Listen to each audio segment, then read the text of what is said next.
राम राज्य एक परिकल्पना है सनातन वैदिक धर्म के शासन और प्रशासन व्यवस्था की। राम राज्य एक प्रतिनिधि, एक प्रारूप है सनातन धर्म का विजन ऑफ रेगुलेशन का, कि सनातन धर्म की मूल विचारधारा क्या है। राम उसके प्रतिनिधि हैं, क्योंकि राम के समय में राम जी ने, मर्यादा पुरुषोत्तम श्री राम ने सनातन धर्म का जो आइडियोलॉजी, जो आइडियल जो व्यवस्था थी, उसको पूर्ण रूपेण अपने कार्यकाल में संचालित किया।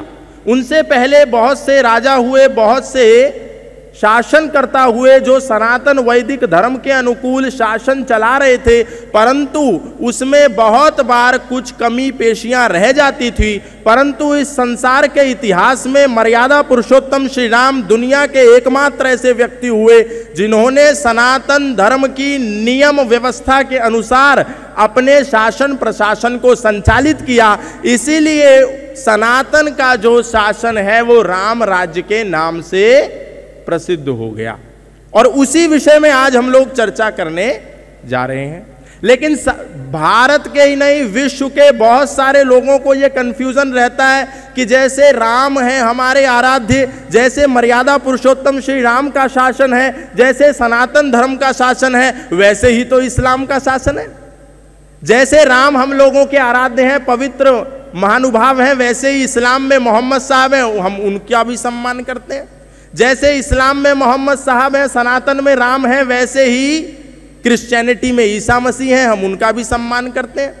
राम जैसी बात करते हैं, जिस रास्ते पर जाने की बात करते हैं, वही रास्ता इस्लाम भी लेकर के जाता है, वही रास्ता क्रिश्चियनिटी भी लेकर के जाती है। तो हम किसी भी रास्ते से चलें, पहुंचना तो हमको सत्य के पास ही है, पहुंचना तो हमको धर्म के पास ही है, पहुंचना तो हमको विद्या के पास ही है। ऐसा हम लोगों के मन में एक मिसकॉन्सेप्शन भरा हुआ है, ऐसा हम लोगों के मन में एक भ्रांति भरी हुई है, ऐसी हम लोगों के मन में एक प्रक्षेपण भरा हुआ है। और हम सोचते हैं अरे राम, मोहम्मद और ईसा मसीह एक ही तो हैं, जो बात बाइबल कहती है वही कुरान कहती है, जो कुरान कहती है वही गीता कहती है, जो गीता कहती है वही तो सब कहते हैं। तो कहाँ भेद है? हिंदू मुस्लिम सिख ईसाई आपस में है भाई भाई। लेकिन हिंदू मुस्लिम सिख ईसाई, ईश्वर अल्लाह तेरो नाम, ये गीत केवल हम सनातन धर्मियों ने जोर जोर से गाया। ये गीत केवल राम के मानने वालों ने अपने राम मंदिर में सुबह और शाम सुनाया। लेकिन ईश्वर अल्लाह तेरो नाम, ये गीत आपको कभी भी किसी भी देश और विदेश और विश्व की मस्जिद से सुनने में नहीं आया। ये गीत आपको कभी मदरसे में किसी मौलाना और मुल्ला मौलवी ने नहीं गुनगुनाया। केवल हम गुनगुनाते हैं, केवल हम एकता की बात करते हैं, केवल हम सौहार्द की बात करते हैं, क्योंकि हमारे मनों में एक इंजेक्शन ठोक दिया गया है कि जो सनातन धर्म सर्वे भवन्तु सुखिनः सर्वे सन्तु निरामया सर्वे भद्राणि पश्यन्तु मा कश्चित् दुःख भाग् भवेत्, सभी सुखी हो, सभी निरोगी, सब पर बरसे ईश्वर की कृपा। हम सनातन धर्मी ये मानते हैं, तो शायद इस्लाम भी यही मानता होगा और इसी का पैगाम सुबह और शाम मस्जिदों से 5 बार अजान में देता होगा। इसीलिए हमारे बहुत सारे कथावाचक कहते हैं अरे जब हमारे मुल्ला जी अपनी नमाज कर रहे हो तो कोई बात नहीं, अपने हनुमान चालीसा की थोड़ी सी वॉल्यूम डाउन कर लेना। यदि मुल्ला जी नमाज कर रहे हो, अजान दे रहे हो और मस्जिद से हुंकार भर रहे हो तो कोई बात नहीं, हम अपनी भागवत कथा को थोड़ा विराम दे दें और उनका सम्मान करें। क्योंकि हमें लगता है कि सनातन धर्म कहता है संगच्छध्वम संवदध्वम संवो मनांसि जानताम देवा भागम यथा पूर्वे संजानानाम उपासते। सब लोग प्रेम से रहें, सब लोग मिलकर रहें, सब लोग एकता में रहें, सब लोग संयुक्त होकर के रहें, सब लोग अपनत्व के साथ रहें, सब लोग ममत्व के साथ रहें। तो शायद इस्लाम भी ऐसा कहता होगा। हम लोग सोचते हैं क्योंकि सनातन धर्म का उद्घोष है, क्योंकि राम का उद्घोष है, क्योंकि राम राज्य का उद्घोष है, इंद्रम वर्धन्तु अप्तुरहा पागनन्तो रावणा कृण्वन्तो विश्वमार्यम, अपने भीतर की बुराइयों को निकालते हुए अच्छाइयों को बढ़ाते हुए इस संसार को आर्य बनाओ, मेक दिस यूनिवर्स नोबल।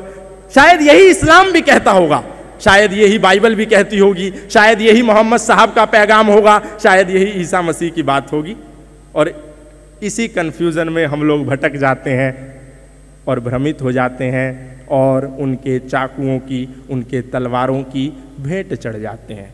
हमको लगता है कि जैसे हम लोग कहते हैं अयम निजः परो वैति गणनाम लघु चेतसाम उदार चरिता नाम तो वसुधैव कुटुंबकम, जो मर्यादा पुरुषोत्तम श्री राम का मुख्य उद्घोष है कि अयम निजः परो वैति, ये छोटा, ये बड़ा, ये ऊंचा, ये नीचा, ये अपना, ये पराया, ये गोरा, ये काला, ये अमीर और ये गरीब, ये दुर्भावना है, ये सोच संकुचित मानसिकता वाले लोगों की है। इसीलिए तुम पूरी वसुधा को अपना परिवार मानो। मर्यादा पुरुषोत्तम श्री राम का ये मुख्य उद्घोष है, राम राज्य का ये मुख्य उद्घोष है। हमको लगता है शायद अल्लाह ताला का भी ये उद्घोष होगा और इसीलिए हम मूर्खतापूर्ण हरे कृष्णा हरे रामा हरे कृष्णा हरे रामा इसके साथ साथ बोलते हैं अली मौला अली मौला अली मौला अली मौला अली मौला अली मौला अली मौला अली। कहाँ? मस्जिद में नहीं, किसी मिंबर पे नहीं, किसी मीनार में नहीं, किसी मदरसे में नहीं, अपने सनातन धर्म की सबसे ऊंची पीठ राम कथा की व्यास पीठ से बैठ करके हमारे सनातन धर्मी, हमारे कथावाचक, हमारे धर्मगुरु इस बात को कहते हैं और हम उनकी इस बात को सुन करके न केवल ताली बजाते हैं बल्कि उनकी कथा करने के बाद उनकी पॉकेट में 4 करोड़ रुपए डाल करके बोलते हैं वाह बापूजी आपने कितनी बढ़िया कथा सुनाई, हमारे तो रोम रोम में ऊर्जा का संचार हो गया। सोचिए हम लोग अपनी जड़ें खोद रहे हैं कि नहीं। और ये धर्मगुरु, ये तथाकथित आचार्य, ये तथाकथित भगवादारी हम लोगों को बेवकूफ़ बना रहे हैं कि नहीं। जो सच्चे भगवादारी हैं उनका सम्मान हमें सबको करना है, ये बात याद रखनी है। लेकिन जो नकली हैं, जो फर्जी हैं, हमको भ्रमित करने का कार्य कर रहे हैं, उस पर सावधान होना है। अच्छा, इन लोगों के असत्य बताने के कारण हम लोग राम राज्य, किंगडम ऑफ इस्लाम और किंगडम ऑफ गॉड को एक ही समझते हैं, इस्लामिक स्टेट को भी वही समझते हैं और वही समझते हैं। लेकिन हम कभी भी इनसे पूछते नहीं, अरे भैया जिस अजान को तुम रोकने को कह रहे हो वो मुल्ला जी क्या बोल रहा है 5 समय, उसका अर्थ तो बताओ। क्योंकि हमको लगता है जैसे हम मंदिर में खड़े होकर के बोलते हैं ओम भूर्भुवः स्वः तत्सवितुर्वरेण्यं भर्गो देवस्य धीमहि धियो यो नः प्रचोदयात्, हम उस प्राण स्वरूप दुख नाशक, सुख स्वरूप श्रेष्ठ तेजस्वी पाप नाशक देव स्वरूप परमात्मा को अपनी अंतरात्मा में धारण करें। वह परमात्मा हमारी बुद्धि को सन्मार्ग की ओर प्रेरित करे। May almighty illuminate our intellect towards the righteous path. शायद मुल्ला जी जो 5 समय बोल रहे हैं उसका भी यही अर्थ होगा कि हे मोहम्मद साहब, हे अल्लाह ताला, हम सब सुखी से रहे, हम सब एक रहे, हम सब मिलके रहे। शायद ये होगा, इसीलिए हम भ्रमित हो जाते हैं। लेकिन हम नहीं सोचते कि वो बोल क्या रहे हैं। ला इलाहा इल्लल्लाह मुहम्मदुर रसूलुल्लाह अशहदु अल्ला इलाहा इल्लल्लाह हुवा अशहदु अन मुहम्मदन अब्दुहु व रसूलुहु।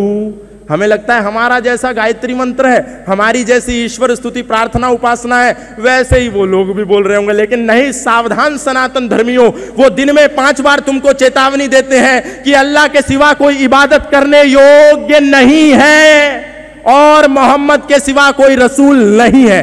वो चेतावनी देते हैं और हम मूर्ख हिंदू, हम मूर्ख सनातन धर्मी अपनी कथा को बंद करके उनकी चेतावनी को सुनने के लिए कान लगा लेते हैं। अरे मुल्ला जी का चेतावनी देने का समय हो गया, जरा कथा को रोक दो, जरा हनुमान चालीसा को रोक दो। और ना केवल वो चेतावनी देते हैं तुम्हें, बल्कि जब तुम मर्यादा पुरुषोत्तम श्री राम की रामनवमी जन्मोत्सव आने पर अपने सनातनी भाइयों का संगठन करके, समूह बना करके सड़कों पर शोभा यात्रा लेकर के निकलते हो तो तुम्हारे ऊपर पत्थर बरसा करके ये कहते हैं कि हम तो तुम्हें दिन में 5 बार चेतावनी दे रहे थे कि अल्लाह के सिवा कोई इबादत करने योग्य नहीं है और मोहम्मद के सिवा कोई रसूल नहीं है। तुमने नहीं माना तो हम क्या करें? तुम तो सुन रहे थे। अब लो आंसू गैस के गोले मस्जिदों के ऊपर से, मदरसों के ऊपर से, मिंबर और मीनारों के ऊपर से तुम पर बरसाए जाते हैं, तुम पर पत्थरबाजी होती है और फिर भी तुम नहीं सुधरते और कहते हो ईश्वर अल्लाह तेरो नाम सबको सन्मति दे भगवान। अब सनातन धर्मियों का क्या होगा? अरे कौन बचाएगा तुमको? तुम्हारे अस्तित्व पर संकट है।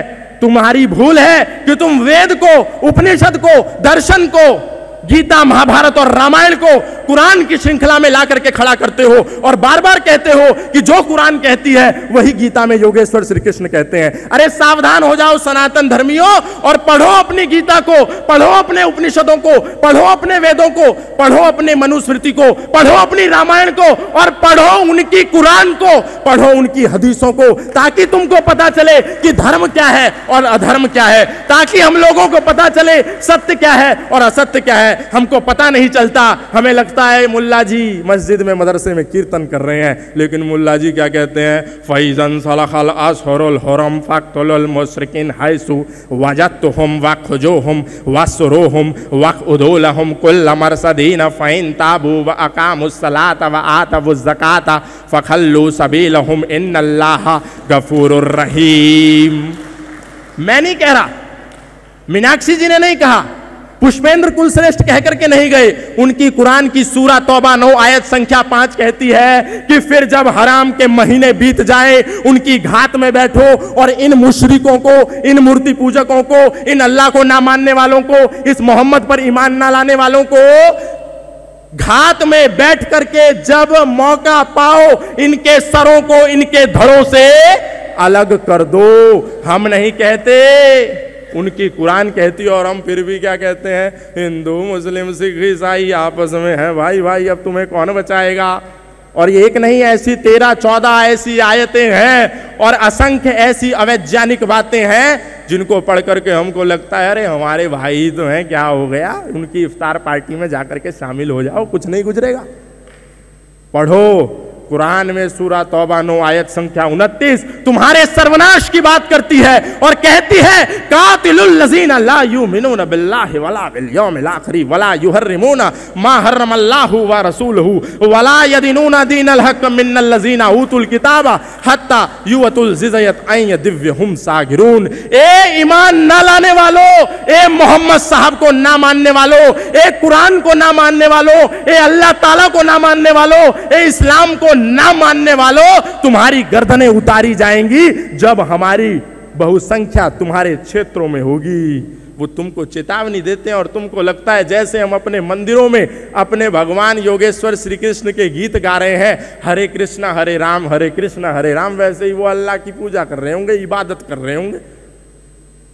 ऐसा ही सोचते हैं हम लोग और फिर कहते हैं हम राम राज्य बनाएंगे, हम हिंदू राष्ट्र बनाएंगे। अरे वो लोग बनाएंगे इस्लामिक स्टेट, क्योंकि वो केवल भाषणों में, क्योंकि वो केवल नारों में अपनी बातों को लेकर के सीमित नहीं है। हर एक देश के और विदेश के और हर एक क्षेत्र के मुसलमान का बेटा मदरसे में जाता है, इसीलिए इस्लामिक स्टेट बनाना सरल है। वो बना ले जाएंगे, वो उद्घोष नहीं करेंगे, वो हमारी तरह भाषण नहीं देंगे, वो हमारी तरह उत्सव नहीं मनाएंगे, लेकिन अपने घर के एक एक बच्चे को मदरसे में भेज करके वो एक दिन इस देश में, वो एक दिन इस पूरी धरती पर इस्लाम का झंडा चांद सितारे वाला कायम कर देंगे और हम कहेंगे हिंदू राष्ट्र जिंदाबाद, और अपने बच्चे को कॉन्वेंट स्कूल में भेजेंगे और फिर कहेंगे हम हिंदू राष्ट्र बना लेंगे। अरे तुम्हारी भूल है, तुम राम राज्य को भूल जाओ, तुम भूल जाओ, हिंदू राष्ट्र को नहीं बना सकते।